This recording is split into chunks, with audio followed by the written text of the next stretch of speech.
সিমের বিচি দিয়ে মুরগির মাংস অসাধারণ একটা রেসিপি। এটা দেখতে যেমন সুন্দর হয়েছে, খেতে কিন্তু খুবই সুস্বাদু হয়েছে। আর সিমের বিচি যদি আস্তে, আস্তে রাখতে চান তাহলে হচ্ছে ভিডিওটি দেখতে থাকুন। আশা করি আপনাদের ভালো লাগবে। ভিডিওটি যদি ভালো লেগে থাকে তাহলে শেয়ার করে রেখে দিতে পারেন, যাতে বানানোর আগে একবার হলেও চেক করে নিতে পারেন। এটা কিন্তু খুবই লোভনীয় একটা রেসিপি। এখন হচ্ছে চুলায় একটা প্যান বসিয়ে আমি দিয়ে দিচ্ছি রান্নার তেল। পরিমাণ মতো আমি তেল দিয়ে দিব। এমনিতেই খাসি মুরগিতে অনেক তেল থাকে। এখন হচ্ছে দিয়ে দিচ্ছি পরিমাণ মতো পেঁয়াজ কুচি। পেঁয়াজটা একটু আমি বাদামি কালার করে ভেজে নিচ্ছি। সফট হয়ে আসা পর্যন্ত আমি একটু নেড়ে চেড়ে ভালোভাবে ভেজে নিয়েছি। এরপরে আমি দিয়ে দিচ্ছি ২ টা তেজপাতা, মাঝখান দিয়ে একটু কাট করে আমি তেজপাতাগুলো দিয়ে দিয়েছি পেঁয়াজের ভিতরে। এখন হচ্ছে একসাথে ভেজে নিয়েছি সবগুলো। এখন হচ্ছে আমি মসলাগুলো দিয়ে দিব। ১ম এ ১ টেবিল চামচ লবণ, ১ টেবিল চামচ উম আদা বাটা, ১ টেবিল চামচ রসুন বাটা, ২ টেবিল চামচ পেঁয়াজ বাটা। মসলাটা একটু পরিমাণ মতো দিতে হবে। এরপরে হলুদ ১ টেবিল চামচ, মরিচ ২ টেবিল চামচ, তারপরে হচ্ছে ধনিয়ার গুঁড়া ২ টেবিল চামচ। দিয়ে হচ্ছে আমি ভালোভাবে মসলাটা একটু মিশিয়ে দিচ্ছি। আর মসলাটা একটু কষিয়ে নিব যাতে মসলার কাঁচা গন্ধ ভাবটা চলে যাবে। একটু সামান্য পানি দিয়ে দিয়েছি যাতে মসলাটা পুড়ে না যায়। মসলা পুড়ে গেলে হচ্ছে তেতো লাগবে। এরপর আমি হচ্ছে মাংসটা এর ভিতরে দিয়ে দিব। দিয়ে হচ্ছে আমি কষিয়ে নিব ভালোভাবে, যাতে হচ্ছে কষানোর ভিতরে মসলাটা ভালোভাবে মুরগিতে লাগে। খাসি মুরগি একটু শক্ত থাকে, এর জন্য হচ্ছে ভালোভাবে কষাতে হয়। মুরগি কষানোর ভিতরেও মানে ভালোভাবে কষালে হচ্ছে খেতে খুবই ভালো লাগে। মসলাটা ভালোভাবে ভিতরে যায়, খুবই সফট হয়ে যায়। এরপরে আমি দিয়ে দিয়েছি কয়েকটা আস্ত কাঁচামরিচ।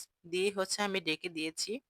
৫-৬ মিনিটের মতো ভালোভাবে কষিয়ে আবার নেড়েচেড়ে মিশিয়ে দিচ্ছি। যাতে নিচে দিয়ে লেগে না যায় আর মসলাগুলো ভালোভাবে প্রত্যেকটার গায়ে লাগে। এর জন্য হচ্ছে আমি ঢাকনাটা তুলে ভালোভাবে নেড়েচেড়ে দিচ্ছি। কয়েক মিনিটের মতো বারে, বারে এভাবে নেড়েচেড়ে কষিয়ে নিতে হবে। তাহলে কিন্তু খুব ভালোভাবে সিদ্ধ হবে। এভাবে আমি সিদ্ধ বসাতে দিয়েছি, কষায় দিয়েছি। এখানে আমি সিমের বিচিটা একটু সিদ্ধ করে নিচ্ছি। ১ম এ ১ টেবিল চামচ লবণ আর ১ টেবিল চামচ হলুদের গুঁড়া দিয়ে আমি হালকা নেড়েচেড়ে পুরাটা মিশিয়ে একটু বলকিয়ে নিব।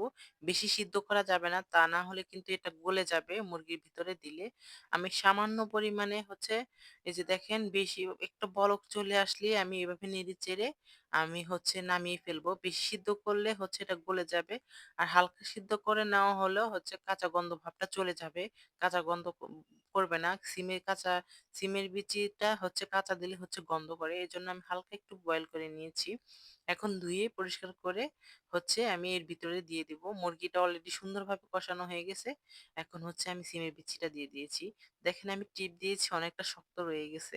এখন আমি এর ভিতরে দিয়ে আমি হচ্ছে কয়েক মিনিটের মতো কষিয়ে নিব। বেশিক্ষণ সিদ্ধ করা যাবে না, তা না হলে কিন্তু গলে যাবে।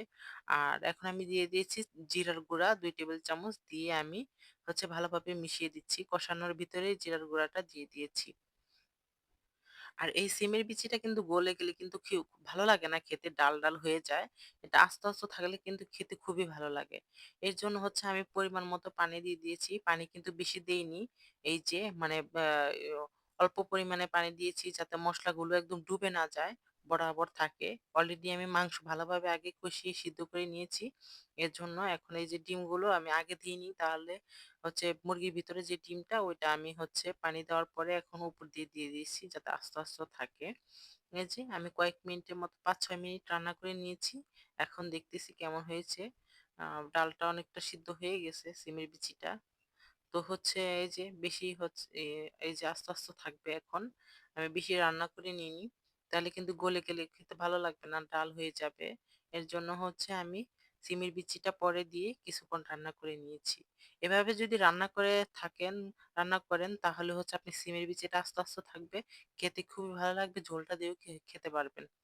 আর হচ্ছে সিমের বিচি কাঁচা গন্ধ ভাবটা থাকবে না। আর আমি একটু ঝোল, ঝোল রাখবো। রান্না হয়ে গেছে। একটু এটা দিয়ে ঝোল না হলে ভালো লাগে না খেতে।